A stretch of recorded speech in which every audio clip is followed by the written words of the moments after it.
que ocurran ciertas desviaciones de la mirada, eh, a lo que se conoce como inestabilidad ocular de la infancia, ¿no? Donde el paciente puede tener un estrabismo variable en el sentido de que la magnitud de este no siempre es la misma, es transitorio, porque puede ocurrir un tiempo y luego desaparece espontáneamente en promedio de los 2 a 3 meses, y también es intermitente porque no siempre el paciente lo manifiesta, ¿no? Sino que es por momentos. Y más frecuentemente esto ocurre en pacientes que son prematuros.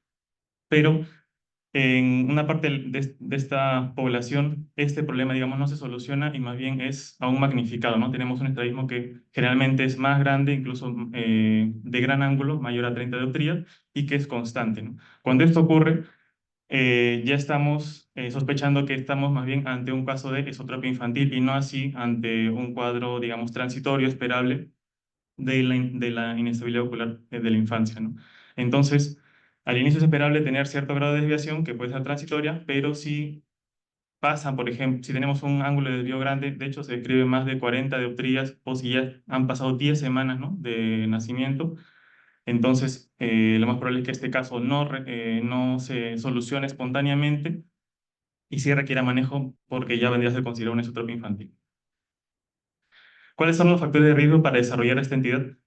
Bueno, si bien se describe que seguramente hay un carácter genético, lo más seguro es que sea multifactorial porque aún no se ha precisado algún gen específico que se asocie con la presencia de la esotropia, pero sí se ha descrito ampliamente el antecedente familiar, ¿no? E incluso se describe que puede tener un tipo de herencia mendeliana codominante. Pero principalmente vamos a ver que estos pacientes tienen como factores de riesgo de base la prematuridad sobre todo, y también incluso el bajo peso al nacer. Y también va a haber un importante número de pacientes que tienen trastornos neurológicos del desarrollo, como parálisis cerebral infantil e hidrocefalia, e incluso hasta el 30% que pueden tener estos casos. Aunque de base describimos que el esotropia infantil ocurre en un paciente que es neurológicamente normal. En cuanto a la epidemiología, es algo variable. Por ejemplo, se ha descrito que puede oscilar entre uno de cada 403 nacidos vivos hasta uno de cada 50 incluso en algunas poblaciones, pero en suma, se ha visto que la proporción suele ser estable a lo largo del tiempo, ¿no? Incluso estaba revisando que en Estados Unidos era un 0,25% de la población, y que esa tasa a lo largo de los años incluso han visto que se maneja más o menos similar, pero lo que sí han notado que ha ido cambiando es, por ejemplo, la tasa de cirugías, ¿no? Han visto que incluso puede estar disminuyendo a lo largo de los años las intervenciones quirúrgicas, y eso probablemente debido a que ya se ha ido masificando la prescripción de la refracción completa con el cicloplegia en estos pacientes, y que probablemente al brindar esta refracción disminuye el ángulo del desvío y el paciente puede ya no ser candidato a una intervención quirúrgica. Pero lo que también sí se ha visto es que en los pacientes menores de 1 año de edad, esa tasa de intervenciones quirúrgicas sí se han mantenido más o menos constante, ¿no? Y aquí abajo tenemos una encuesta que se hizo a un grupo de cirujanos oftalmólogos, en la mayoría pediátricos, en Reino Unido y en Estados Unidos y el resto del mundo, en función de cuántos pacientes con esotropia infantil han visto en el último año, ¿no? Y ahí tienen la distribución. La gran mayoría describen un caso de 2 a 3, pero principalmente vemos que en Estados Unidos y en el resto del mundo hay una tendencia mayor a ver estos casos, ¿no? Y en este caso en específico de la encuesta mencionaban que al menos los cirujanos de Reino Unido notaban cierta tendencia a la disminución en la frecuencia de aparición de estos casos, ¿no? En este caso. Pero también mencionan aquí al costado, en la tabla en el gráfico de barras de la derecha, en cuál es la edad de presentación más habitual, ¿no? Y vemos que la gran mayoría de pacientes son diagnosticados, tanto en Estados Unidos y Reino Unido y el resto del mundo, en la segunda mitad del primer año de vida, ¿no? Entre el sexto y el 12º mes. ¿Cuál es la patogénesis de la esotropia infantil? Si bien es un tema que aún no se ha esclarecido del todo, hay la principal sospecha de que sea un problema, o de que el problema primario se deba a un mal desarrollo de la movilidad ocular.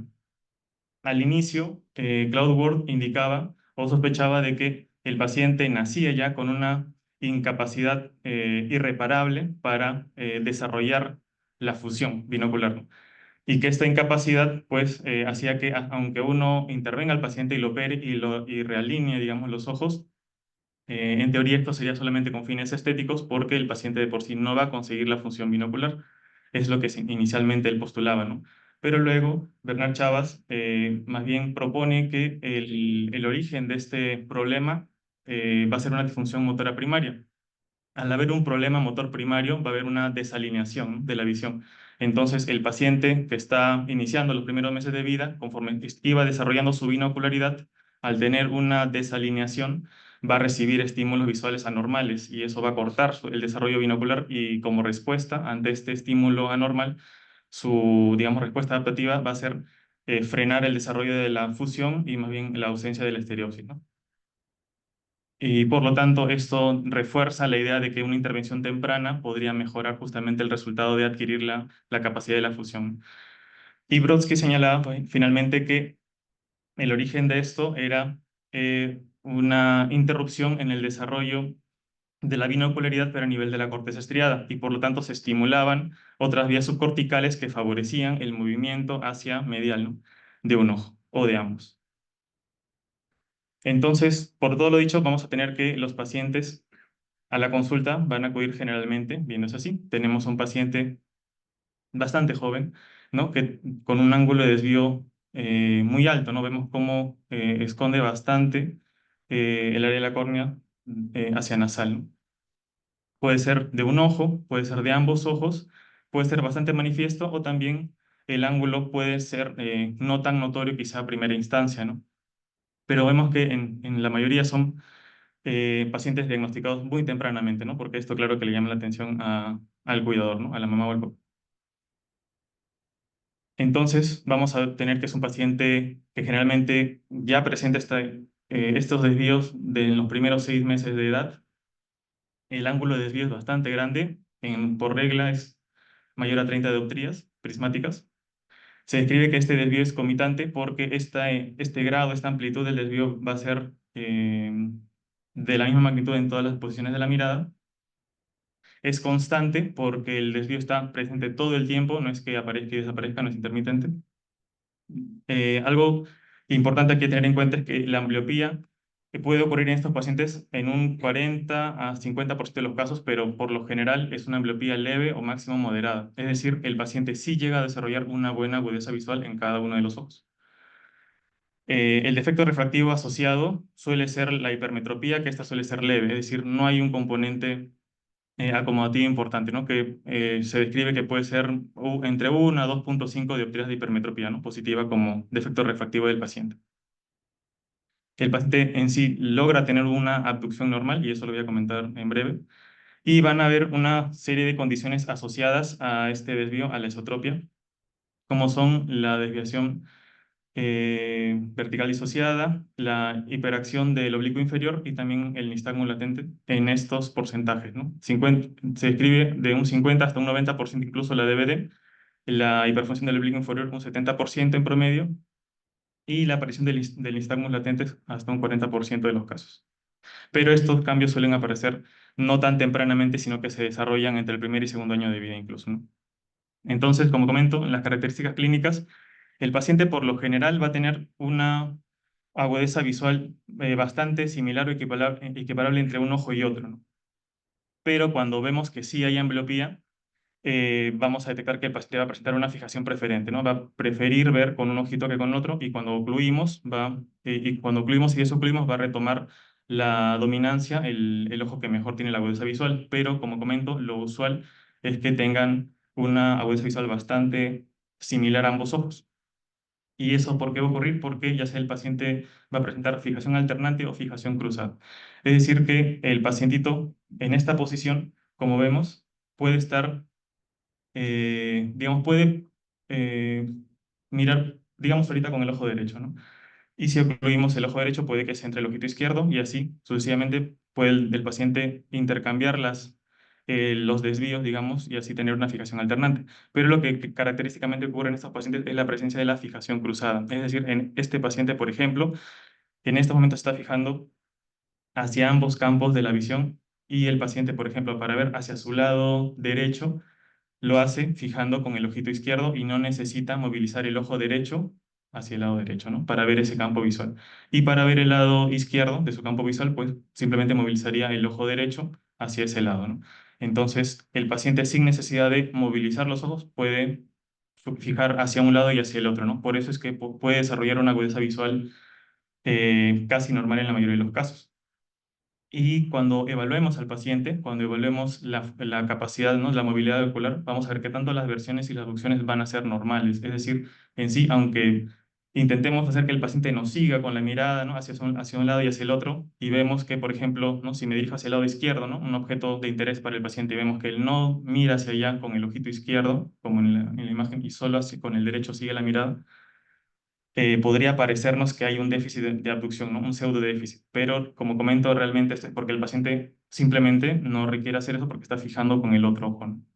Pero no es que tenga una limitante o una limitación. O podría haber que es poco frecuente, habría que descartar en todo caso bajo otras técnicas de evaluación, pero de por sí lo usual es que hay una abducción normal, es decir, tengo una buena movilidad para saber si es que el paciente, por ejemplo, como en la foto del paciente anterior, ¿no? Yo me dirijo hacia la izquierda y el paciente solamente me sigue con el ojo derecho, pero el izquierdo mantiene la visión hacia el medio.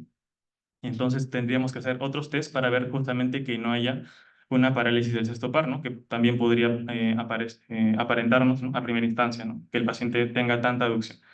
Entonces, por ejemplo, tenemos la maniobra de la cabeza de muñeca, que es el doll headed, y esto se basa en el reflejo vestíbulo ocular, ¿no? Lo que ocurre es que cuando giramos la cabeza por reflejo, el ojo va a mantener la fijación hacia el frente, bueno, el objeto que estaba fijando, independientemente de la posición de la cabeza, ¿no? Si estamos enfocando un objeto hacia adelante y giramos la cabeza levemente hacia la derecha o hacia la izquierda, la mirada se mantiene fija hacia adelante, o en el objeto que estamos enfocando en ese momento por el reflejo vestíbulo ocular.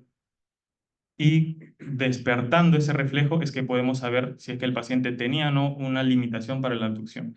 Entonces, cuando giremos la cabeza del paciente, vamos a notar que él mantiene la fijación hacia adelante, ¿no?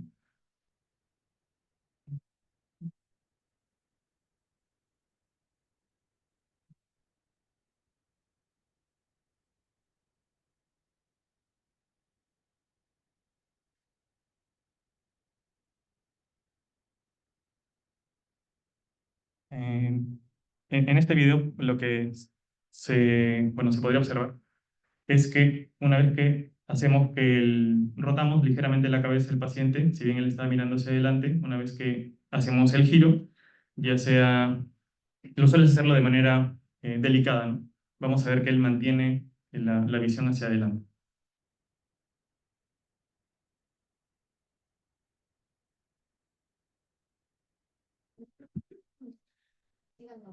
Sí. Entonces, bueno, eso es lo que ocurre, ¿no? En la maniobra de la cabeza de muñeca. Giramos levemente la cabeza del paciente y él, vamos a ver que mantiene la fijación hacia adelante y rompe, entre comillas, esta abducción tan notoria que tenía.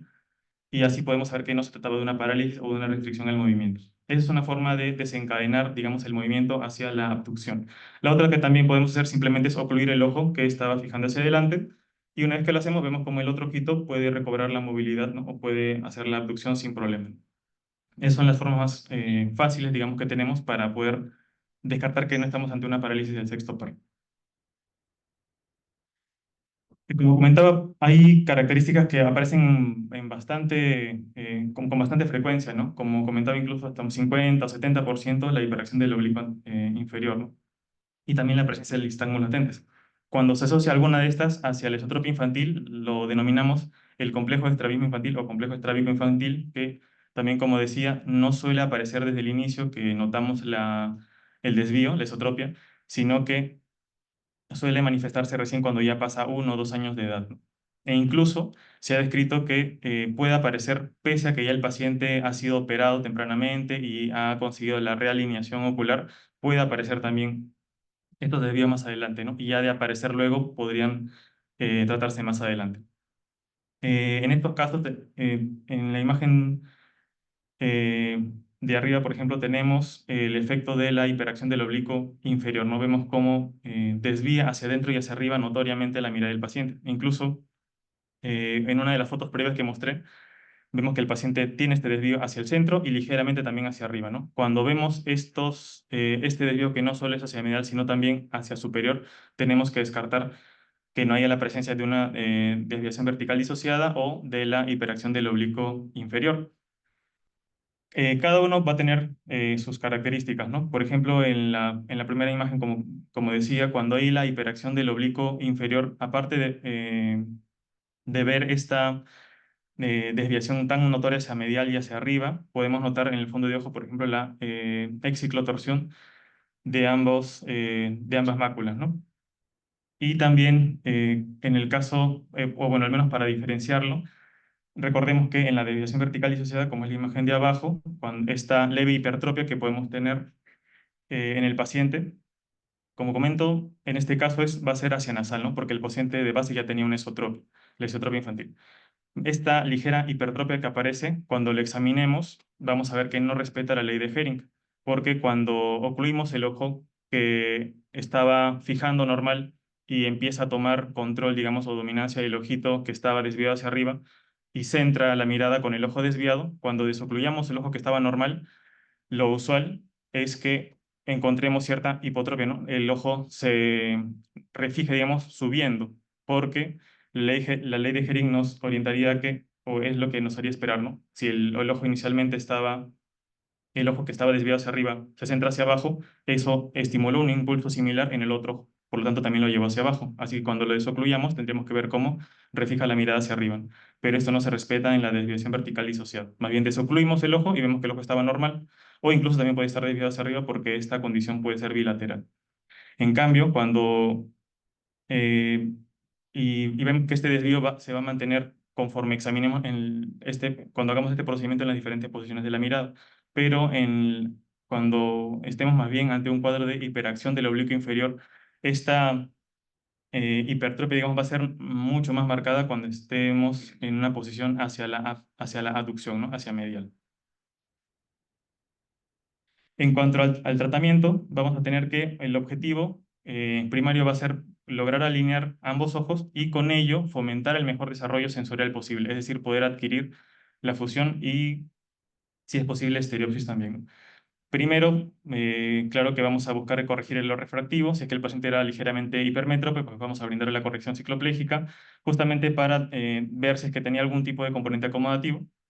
Tenemos que manejar la ambliopía porque de estar esta presente y digamos, no se tratase, pese a que consigamos la realineación ocular, al estar la ambliopía presente, sí se ha visto que podría incluso eh, recidivar, digamos, este desvío, ¿no?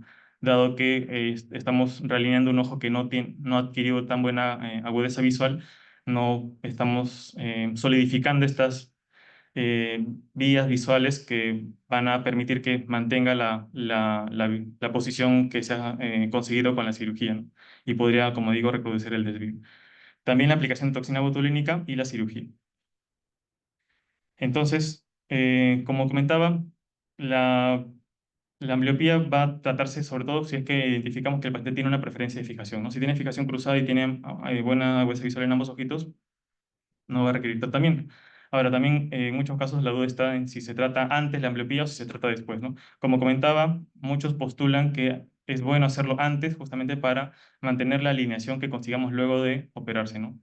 Pero también se ha visto que incluso si es que manejamos la ambliopía después de haber hecho la cirugía, incluso en ambliopías leves o moderadas, pues se mantiene la alineación y digamos esta puede no reaparecer e incluso algunos han descrito que solo con la realineación puede mejorar la ambliopía, ¿no? Es decir, esperar hacia después de la operación. Entonces, por este lado puede haber cierta controversia para decir si es que lo tratamos antes o lo tratamos después, ya sea con el parche ocular o con la penalización con atropina.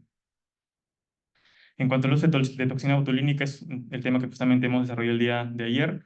Como ya sabemos, es una parálisis química reversible, se aplica principalmente en los rectos mediales, ¿no? Para debilitarlo y está indicada principalmente en desviaciones pequeñas o leves a moderadas, ¿no? Menores de 30 a 35 dioptrías. Se describe que el efecto es transitorio de unos meses, aunque en la charla de ayer incluso nos han comentado que han conseguido muy buenos resultados incluso de años. Y también sobre la aplicación vamos a ver que puede ser como una terapia que reemplace momentáneamente la cirugía o que puede ser también una terapia que se aplique después de la operación con el objetivo ya sea de reforzar el resultado quirúrgico que estamos obteniendo o de incluso corregir algún resultado eh, que no era tan favorable, por ejemplo, que sea una sub o una sobrecorrección. Y en cuanto al manejo quirúrgico, como decía también, se postula principalmente es la cirugía temprana, ¿no? Porque con eso podemos conseguir que el paciente mejore sus opciones de desarrollar la función binocular que quedó estancada. Se sugiere que sea dentro de los 2 primeros años de edad e incluso algunos sugieren que sea dentro de los primeros 6 meses de vida, ¿no? Más tempranamente.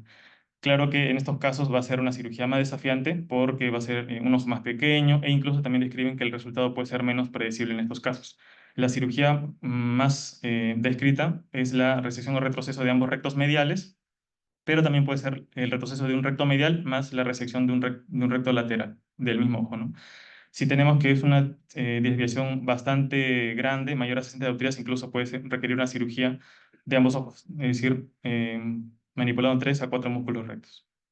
Entonces, por ejemplo, vemos aquí en esta foto, tenemos el paciente arriba con su desvío de la esotropia infantil, e incluso con cierta ligera hipertrofia incluso, ¿no? Del ojito derecho, y el manejo fue el retroceso de ambos rectos mediales, ¿no? De los dos.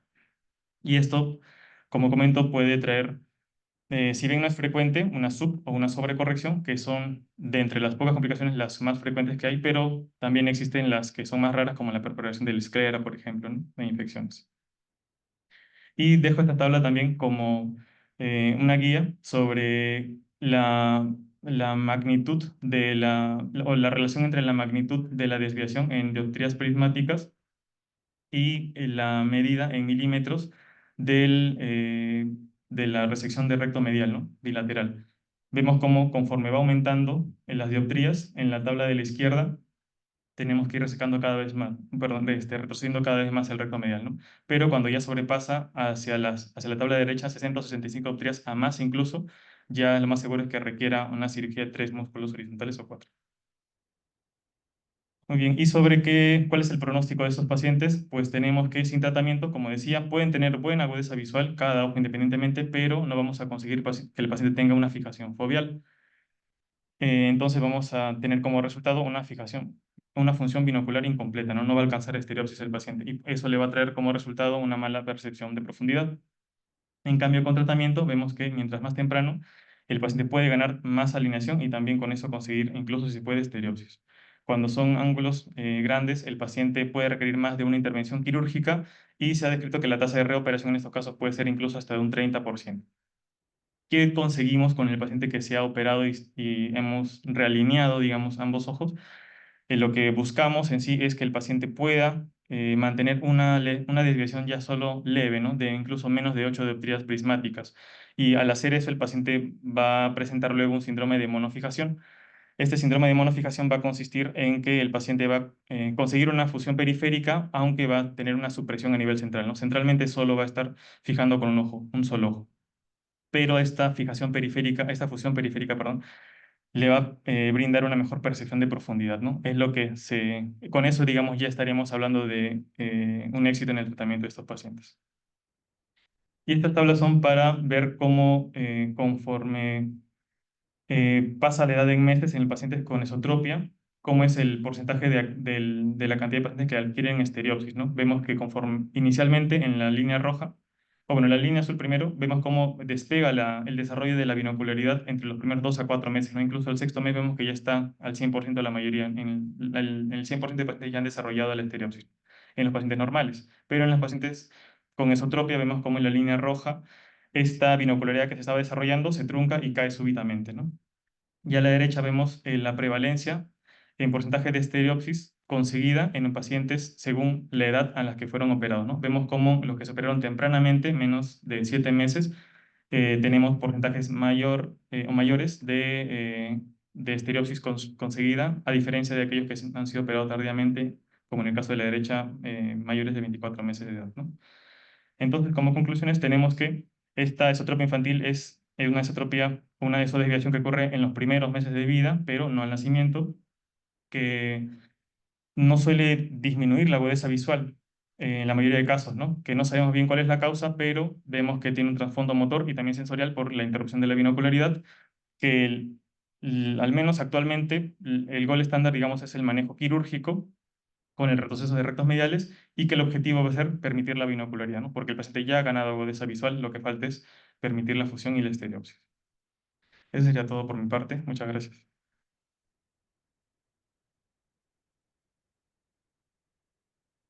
Damos un pase ahora al doctor Abel Flores Bosa.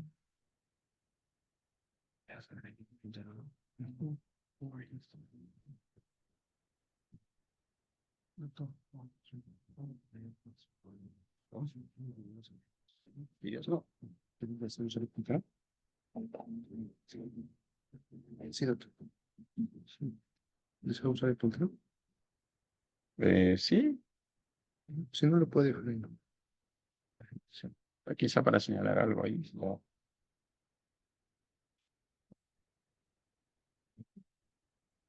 Ya. Esto lo podemos bajar un poquito. Ya se puede. ¿No?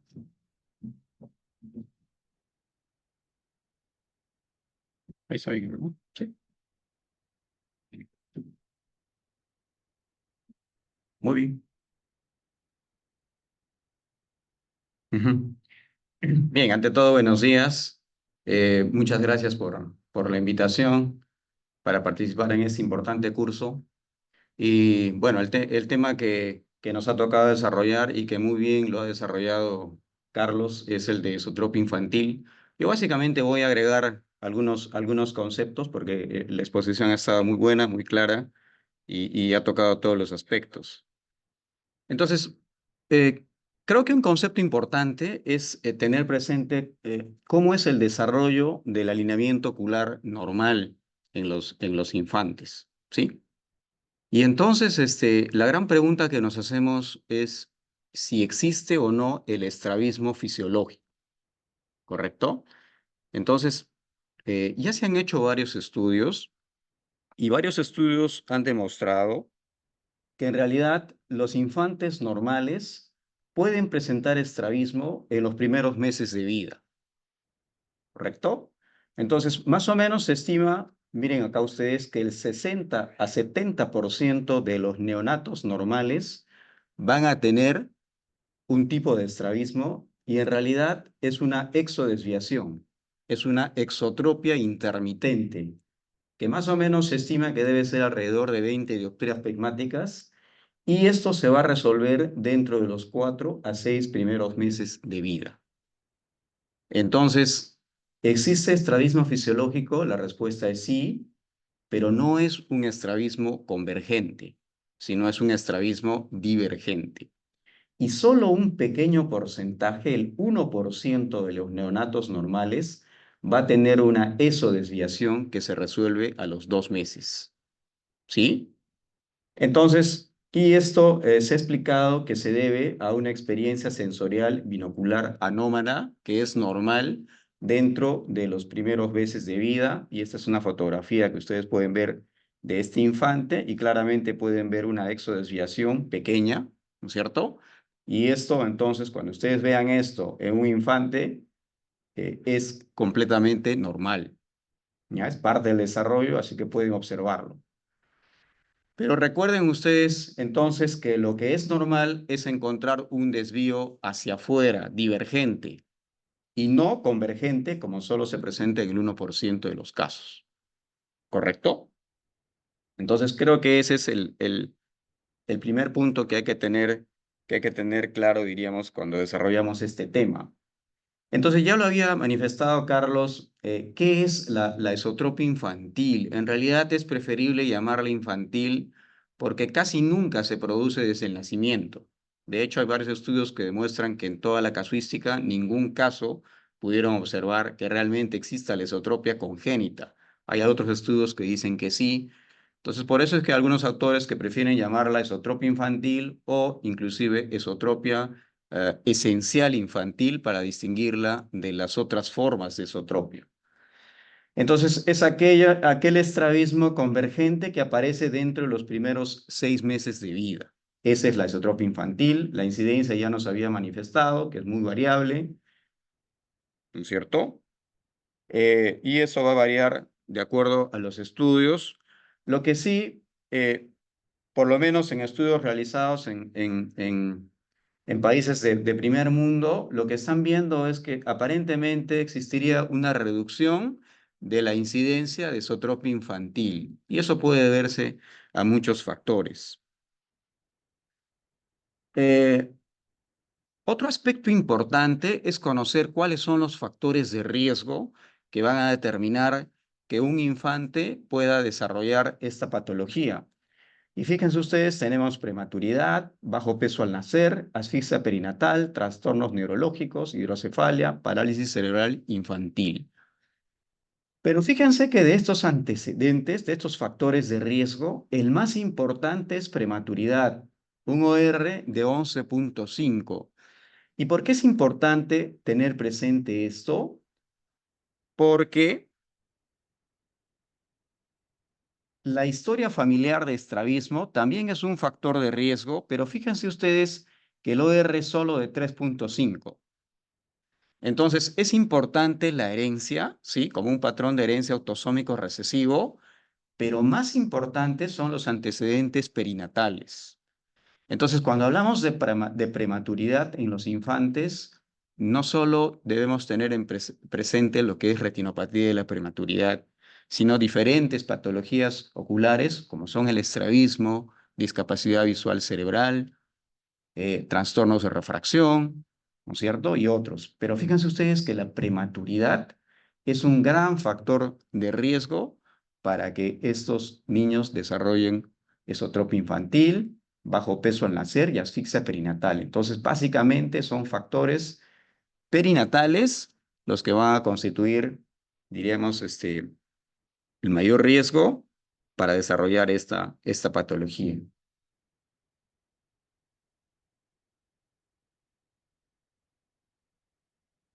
Ahora, ya lo había manifestado Carlos sobre la etiología. ¿Qué sabemos? ¿Por qué se produce esta patología? ¿Qué es lo que hace que un niño tenga una esotropia infantil? Pero antes de conversar sobre la etiología, lo primero que tenemos que tener claro es que cuando hablamos de un estrabismo, una esotropia infantil, no es sinónimo de tener los ojos desviados. Y eso es algo que tenemos que comunicar siempre a los padres. Los ojos desviados son solo la parte visible de la enfermedad. La enfermedad es mucho más que eso, ¿sí? Entonces, eso es lo primero que tenemos que idearnos, conceptualizar, que el estrabismo viene a ser un trastorno del desarrollo de la visión binocular. Ese es el verdadero concepto. Y el desvío de ojo es solo la parte visible, ¿sí? Entonces, históricamente, existen algunas teorías que han tratado de explicar por qué se produce el esotropia infantil. Y hay dos oftalmólogos británicos, ¿sí? El doctor Ward, que en 1903 planteó la teoría, diríamos, sensorial del estrabismo infantil, del esotropia infantil. ¿Y qué decía el doctor Ward? Él decía que estos pacientes lo que tienen es una deficiencia intrínseca irreparable en los mecanismos de fusión. Es decir, nacen con este daño irreparable de la binocularidad y que por tanto cualquier esfuerzo que hagamos para tratarlos, diríamos, no va a resultar en un adecuado tratamiento y que básicamente la cirugía tendría solo un carácter estético como para tratar de ver los ojos alineados. Entonces, esa fue la teoría del año 1903 del doctor Ward. Y durante muchos años, entonces la oftalmología en el mundo seguía este concepto. Pero algunos años más tarde, otro oftalmólogo británico, el doctor Chabas, planteó la teoría motora de la esotropia infantil. ¿Y él qué decía?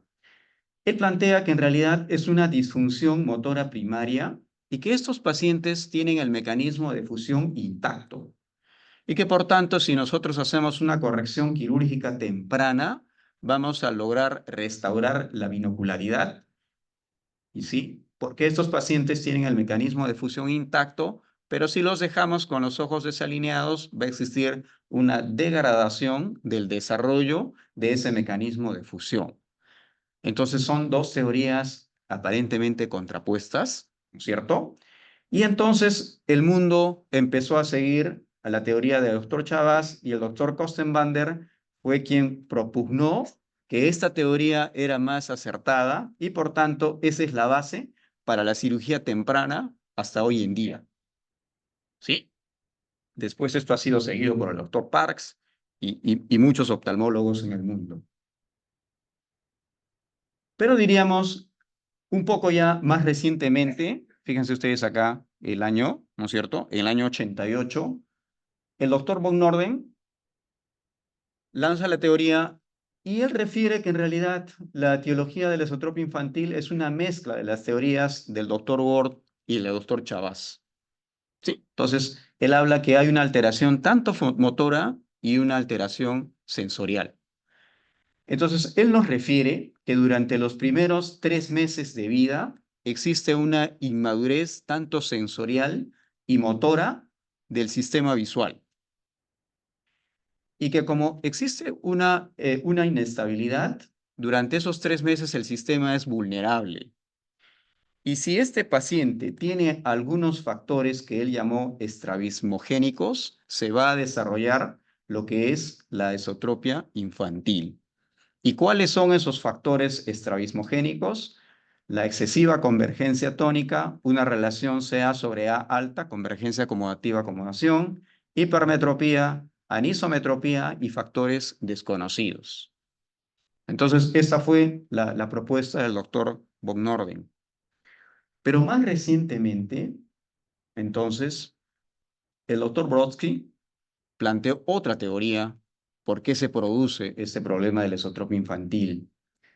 Y él repara, cuando nosotros evaluamos a un paciente con esotropia infantil, vamos a encontrar una asimetría monocular en el nistagmo tocinético. Cuando estimulamos el nistagmo tocinético de temporal a nasal, o sea, hacia el lado nasal, va a existir una respuesta enérgica de ese nistagmo toquinético. Pero cuando estimulamos hacia el lado contrario, hacia el lado temporal, va a haber una respuesta ausente. Y eso se produce solo en los pacientes con esotropia infantil. Entonces, el doctor Brodsky le llamó la atención eso y entonces él refiere que en ese punto reside la clave para determinar por qué se produce la esotropia infantil. Entonces, esta asimetría monocular del nistagmo nasotemporal es diríamos, una función de aquellos animales que tienen los ojos lateralizados y afoveados. Y que por cuestión, diríamos, viene a ser lo que se llama entonces filogenóticamente un sistema visual antiguo. ¿Correcto? Entonces refiere el doctor Brodsky que cuando nacemos, nuestros reflejos filogenéticos antiguos están activados durante los primeros meses. Pero con el desarrollo del sistema visual, esos reflejos antiguos tienen que desaparecer. Pero cuando existe una persistencia de esos reflejos filogenéticos antiguos, que es lo que se conoce en biología como abatismo, entonces se produce la esotropia infantil.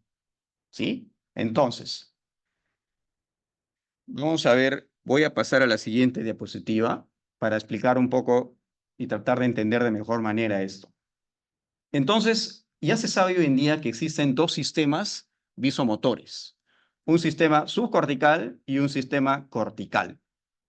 El sistema subcortical, que está representado por el núcleo del tracto óptico, núcleos vestibulares y otros núcleos dorsales del sistema visual, estos se van a encargar de favorecer el nistagmo nasal. Y esto, como les digo, es propio del sistema visual filogenéticamente antiguo. Entonces, cuando uno nace, nace con este sistema subcortical activado. Pero durante los primeros meses, a medida que va desarrollando la corteza visual primaria, este sistema visual tiene que comandar el sistema visual y desaparece esta preferencia del sistema del nistagmo nasal y favorece la aparición del nistagmo temporal. Entonces, regresando, decíamos que la asimetría optoquinética horizontal se genera en los centros subcorticales inferiores y representa, o diríamos, filogenéticamente antecede el desarrollo de la corteza visual primaria. Entonces, cuando existe una falla en la inactivación de este centro subcortical, en los primeros 3 meses de vida, va a aparecer la esotropia infantil. ¿Sí? Entonces, la persistencia de la función de estos centros subcorticales prenucleares va a aumentar el esotono y gradualmente los ojos van a ir hacia una posición convergente y van a terminar en lo que llamamos como esotropia infantil. Entonces, esa es una teoría más reciente del año 2018 del doctor Brodsky. ¿Sí? Pero más recientemente, el año 2022, el doctor Guyton planteó otra teoría. Y ya sabemos que la esotropia infantil no está presente al nacimiento. ¿Sí? Es un problema que se adquiere hasta los 6 meses de vida. Eso ya está claramente demostrado. Entonces, lo que refiere él, que lo que va a existir es una ausencia de las conexiones binoculares dentro de la corteza estriada, ¿ya? En el área B1, y esto va a producir lo que antiguamente se llamaba como nistagmo latente, pero hoy en día le llamamos nistagmo por mal desarrollo de fusión. ¿Sí? Recuerden ustedes que lo que llamamos el nistagmo latente era el nistagmo que aparecía al bajo oclusión, al desocluir el ojo, ¿no es cierto? Que solo aparece con la oclusión. Entonces, para mejorar la visión, estos pacientes atenúan el nistagmo y se va a producir una convergencia crónica de los ojos, y esta convergencia crónica va a producir un acortamiento de los rectos mediales con el tiempo, y esto llevaría a la esotropia infantil. Entonces, como se dan cuenta ustedes, existen varias teorías, algunas históricas, algunas más recientes, pero diremos que nos dan una idea de cómo realmente se produce. Entonces, la gran diferencia entre la teoría de Guyton y Brodsky es que para Guyton el problema primario está en la corteza visual primaria y para Brodsky el problema primario está en los centros subcorticales. Entonces, eso que yo creo que es importante tener como conocimiento para entender que el estrabismo va más allá del desvío de los ojos. No es un tema mecánico, ¿correcto? Por lo menos la esotropia infantil. La evaluación clínica, ya la habló Carlos de manera perfecta, solo para recordar que existe una forma especial de la esotropia infantil, que es el síndrome de Ciancia. Recuerden ustedes que el doctor Alberto Ciancia es un médico argentino, que él describió el síndrome que lleva su nombre como una esotropia de gran ángulo, 70 dioptrías prismáticas, con limitación bilateral de la abducción, con nistagmo en abducción y con una tortícolis hacia el lado fijador. En los años que hemos podido evaluar, en nuestro país no es muy frecuente en realidad evaluar o encontrar casos con pacientes de síndrome de Ciancia. Cuando hablamos del tratamiento, acá sí es importante detenernos un rato, y eso es importante conversarlo con los padres, porque ¿cuál va a ser el objetivo del tratamiento? Entonces, lo primero que los papás les preguntan es, doctor, entonces yo voy a tratar a mi niño con esotropia infantil y este se va a curar, va a quedar perfecto, no va a tener ningún problema. Y eso es lo que tenemos que conversar, cuáles son los objetivos, para qué los tratamos. Y estos son los 3 objetivos que tenemos que lograr cuando tratamos un paciente con esotropia infantil. El primer objetivo y el más importante es evitar la ambliopía o tratarla. Recuerden ustedes que la función primaria de los ojos es ver, ¿sí? La función primaria es ver. Para eso están hechos los ojos. Entonces, lo primero que tenemos que tratar es la ambliopía. Para tratar la ambliopía no necesitamos prismas. Para evitar tratar la ambliopía no necesito un quirófano. Todos nosotros, como oftalmólogos, en cualquier rincón donde nos toque trabajar, en cualquier puesto de salud, centro de salud, en cualquier establecimiento de salud, podemos hacer el tratamiento de la ambliopía. Una adecuada refracción, una terapia, puede ser oclusiva con parche, eso lo van a ver en la clase de ambliopía, pero lo que es importante es entender que debemos tratar todos los oftalmólogos la ambliopía. Ese es el primer objetivo. El segundo objetivo o que debemos conversar con los padres y que debemos lograr es buscar una alineación de los ojos dentro de las 8 dioptrías prismáticas. Es decir, mi objetivo no es buscar la ortotropia, dejarlo en el cero motor, sino dentro de los 8 dioptrías prismáticas. Entonces, doctor, después de la cirugía, ¿mi niño va a tener los ojos perfectamente alineados? La respuesta es no. No es lo que buscamos. Es dentro de este rango. ¿Y por qué por qué tenemos que dejarlos dentro de las 8 dioptrías prismáticas? Porque dentro de ese rango vamos a lograr que este paciente tenga fusión periférica. ¿Y para qué quiero que tenga fusión periférica? Para que logre cierto grado de binocularidad. ¿Y para qué necesito que mi paciente tenga binocularidad?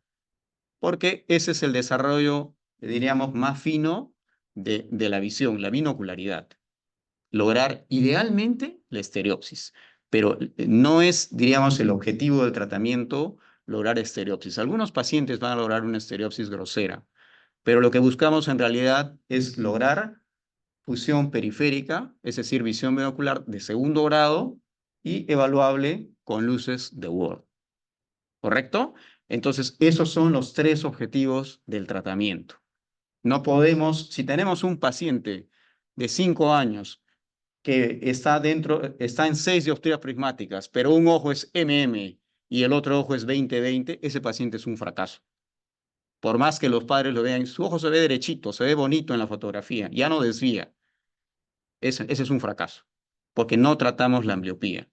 Entonces, el primer reto que tenemos es tratar la ambliopía y no es fácil. Y eso tenemos que explicar a los padres porque el niño se quita el parche, no tolera el parche. Entonces, lo que hacemos nosotros, por lo menos quien habla en la práctica clínica, no operamos pacientes mientras estén ambliopes. Porque si ustedes operan a un paciente ambliope, los papás van a ver que el ojo ya está derecho y van a desaparecer. Van a pensar que ya está bien, que ya está curado y no van a regresar a la consulta. Entonces, primero nos aseguramos que entiendan de qué se trata la enfermedad, que se comprometan y traten al niño. Resolvemos la ambliopía o por lo menos la mejoramos y recién procedemos a hacer la cirugía y el tratamiento de la ambliopía podemos continuarlo después de la cirugía. Pero no operamos pacientes ambliopes. ¿Sí? Muy bien. Y bueno, bueno, lo que vamos a tratar de lograr es el síndrome de monofijación, ¿no es cierto? En la mayoría de estos pacientes, eh, bueno, esto ya no lo vamos a tocar. Este aspecto sí es importante porque ese es un estudio interesante que nos habla sobre la resolución espontánea de la esotropia infantil. Es un estudio observacional.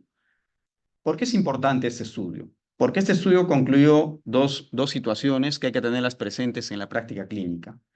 Aquellos pacientes que tienen una esotropia infantil de menos de 40 dioptrías prismáticas, usualmente intermitentes o de ángulo variable, frecuentemente se van a resolver espontáneamente hasta las 20 semanas de edad. Eso sucede en un 27% de los casos.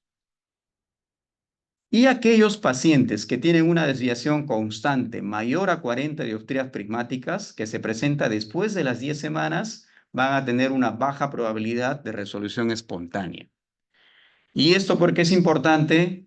Porque, diríamos, ustedes pueden operar con tranquilidad a un paciente a los 6 meses que tenga más de 40 dioptrías prismáticas. Ya está claro que ese paciente no se va a resolver. ¿Sí? Ese aspecto creo que es importante.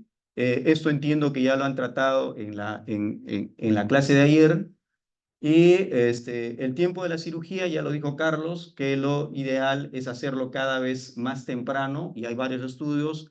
Es el estudio ELIS que se hizo, es el estudio multicéntrico prospectivo que se hizo en Europa, y ya mostró que los niños operados tempranamente van a lograr, diríamos, un reconocimiento de la mosca en el titmus, test de estereopsis, en mayor porcentaje que aquellos operados de manera tardía. ¿Sí? Entonces, lo ideal es operar tempranamente, pero siempre haciendo el tratamiento de la ambliopía. Y bueno, eso es lo que quería compartir con ustedes para agregar a la charla que dio Carlos. Y si tienen alguna pregunta, con gusto podemos resolverla. Listo. Sí, una pregunta.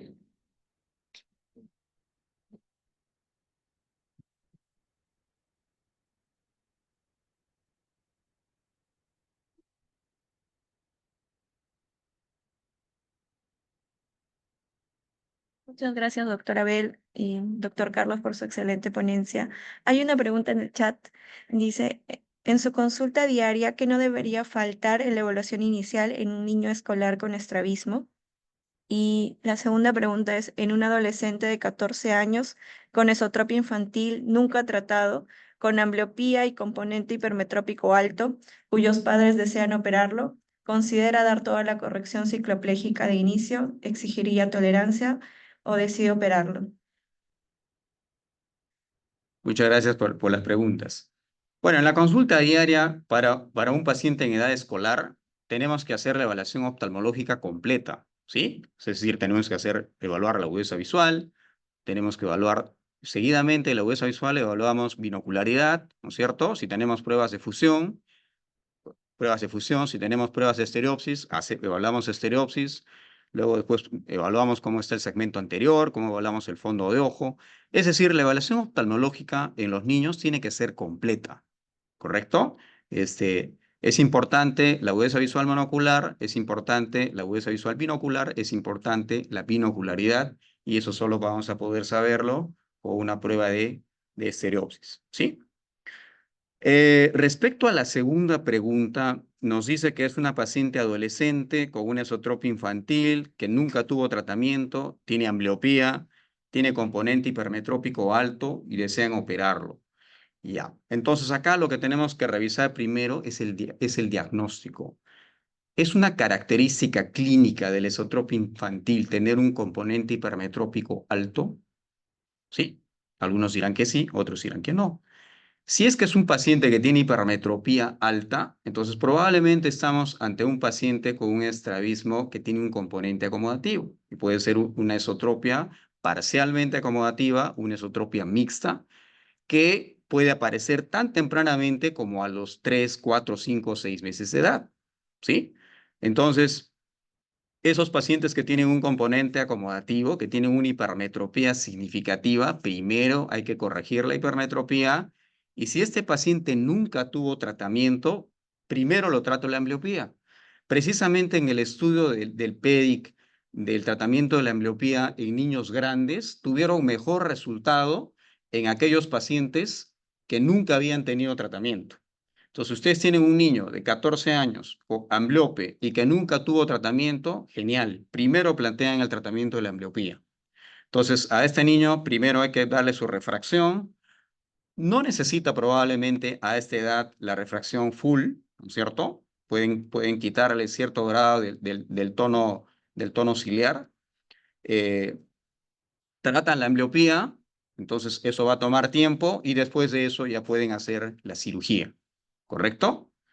Eh, mm, ya, acá hay una pregunta que dice, para la medición de la desviación ocular, ¿hay diferencia usando el test de Ward y el cover test Krimsky? ¿Por qué? Bueno, en realidad son test que van a evaluar cosas distintas. El test de Ward es una prueba de fusión, ¿sí? Y en cambio el cover test o el Krimsky lo que va a evaluar es el monto, el desvío en dioptrías prismáticas, ¿no es cierto? O sea, los dos son exámenes fundamentales en la evaluación de un paciente con esotropia o estrabismo en general, pero evalúan cosas distintas. Eh, ¿Cómo se evalúa la prueba de estereopsis en bebés? Eso es complicado. Ya, eso básicamente solo lo hacen de manera experimental. Eso no se hace en la práctica diaria. Recuerden ustedes que para evaluar estereopsis necesitan que la persona les dé información, ¿no es cierto? Para que sea algo objetivo, ¿sí?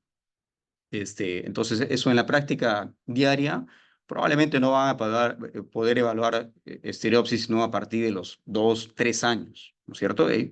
Antes va a ser bien, bien complicado. Ahora dice, ¿cuánto tiempo maneja la ambliopía para poder definir un manejo quirúrgico? Es que depende, ¿ya? Depende del grado de ambliopía. No una cosa es una ambliopía leve, moderada o severa. Entonces, el tema es que es importante el manejo de la ambliopía porque si ustedes resuelven la ambliopía, el pronóstico de la cirugía va a ser mucho mejor y eso está demostrado, ¿sí? Si no tratan la ambliopía y lo operan, probablemente ese paciente va a tener los ojos alineados un tiempo y luego se va a volver a desviar. Entonces no lo van a estar operando 5, 6, 7 veces. Entonces hay que tratar la ambliopía el tiempo que sea necesario para resolverla y es importante también porque de esa manera nosotros nos damos cuenta qué tanto los padres están comprometidos con el tratamiento del niño. Fácil es cuando ustedes le traen a la consulta el niño y le dicen, "Ya listo, doctor, resuelva". Entonces, pero esta es una enfermedad en la cual ustedes no van a poder supervisar 24/7 el tratamiento que le hagan en casa. Eso es responsabilidad exclusiva de los padres, ¿no es cierto? Entonces, tratar la ambliopía el tiempo que sea necesario para, diríamos, hacer la cirugía lo más precoz. Muchas gracias, doctora Abel. No sé si alguien del público tiene alguna pregunta o comentario. Doctor, ¿qué opina de los pacientes que no tienen preferencia de fijación del uso de parche alterno mientras espera la cirugía? Ya, esa es una excelente pregunta.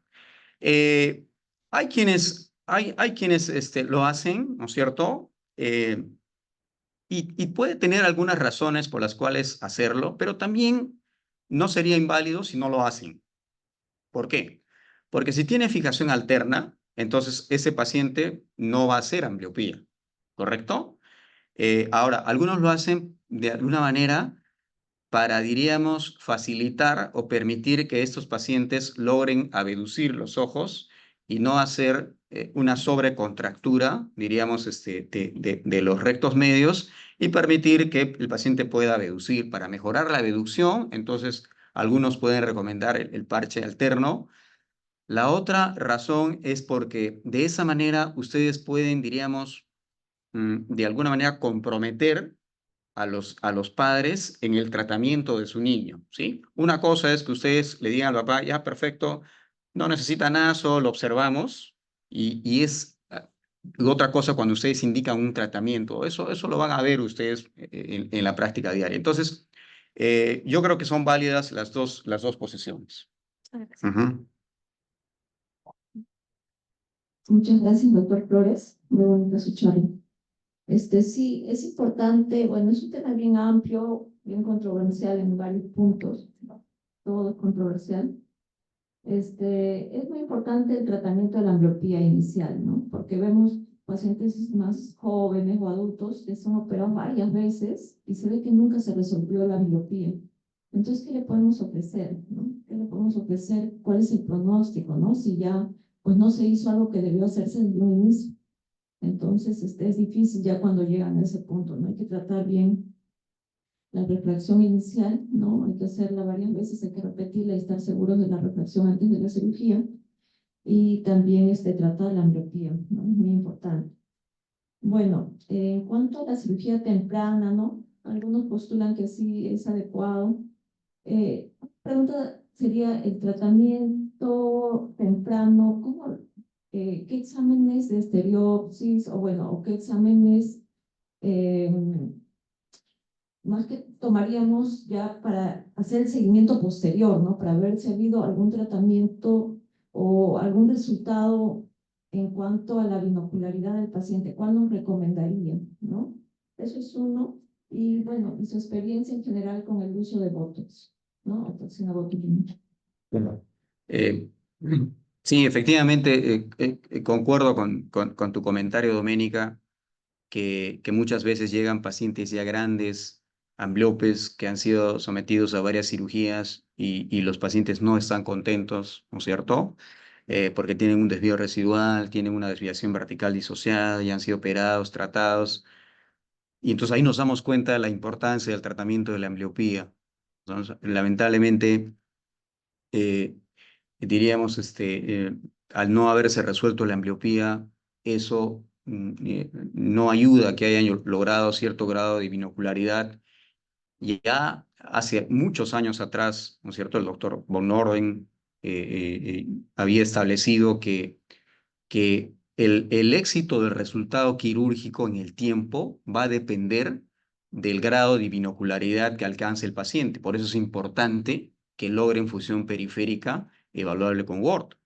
Ahora, obviamente, a luz de Word no vamos a poder evaluar, sino hasta que el paciente sea capaz de darnos información. El paciente tiene que saber capaz de contar, ¿no es cierto? Entonces, ahí respondiendo un poco tu siguiente pregunta es, ¿cómo yo puedo saber que este niño, después de ser operado, un infante de 1 año, por ejemplo, puede estar desarrollando binocularidad? Es que fundamentalmente es, primero hablamos patrón de fijación. Si tiene un buen patrón de fijación central sostenido y mantenido en ambos ojos, perfecto, yo sé que no es ambliopia. Si sé que el alineamiento ocular está dentro de las 8 dioptrías prismáticas, entonces ese paciente tiene que estar desarrollando binocularidad. No hay forma. Y a medida que crezca en el seguimiento, podré hacerle luces de Ward tempranamente y pruebas de estereopsis. ¿Sí? No, no sé si eso responde a tu pregunta. Doctor, una pregunta.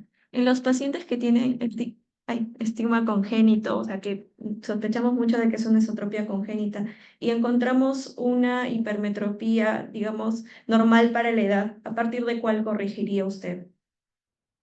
Ya, eso también es un tema controversial, Michelle. Pero más o menos el consenso es corregir de 2 para arriba. En +2, corregirlo. Menos, quizá no tenga diríamos, utilidad. Muchas gracias.